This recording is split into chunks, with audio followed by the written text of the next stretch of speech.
আজকে আমরা শিখব মাস্ট এর ব্যবহার, ইউজ অফ মাস্ট। তবে মাস্টের ব্যবহার শেখার আগে বলে রাখি, যারা আমার চ্যানেলটি এখন সাবস্ক্রাইব করনি অবশ্যই সাবস্ক্রাইব করে নাও। অর্থাৎ কোনো একটা সেন্টেন্সের মধ্যে, কোনো একটা বাংলা বাক্যের মধ্যে যখন অবশ্যই অবশ্যই এই কথাটা থাকবে, তখন আমরা মাস্টকে ব্যবহার করব।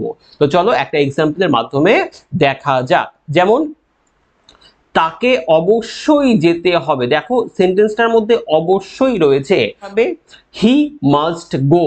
তাকে বলতে হি, অ্যাকচুয়ালি হি মানে হচ্ছে সে, হি মানে সে। তো সে অবশ্যই যেতে হবে এমন তো হয় না। তো তাকে তাকে বলতে এখানে হিকে ব্যবহার করা হয়েছে। এই তাকেটা ছেলে বলে হি হয়েছে, আর এই তাকেটা যদি মেয়ে হতো সেক্ষেত্রে আমরা সি ইউজ করতাম।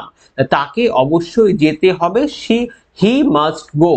তাহলে হিটা তাকে বোঝাতে, অবশ্যই বোঝাতে মাস্ট হয়েছে, আর যাওয়া ইংলিশ কি?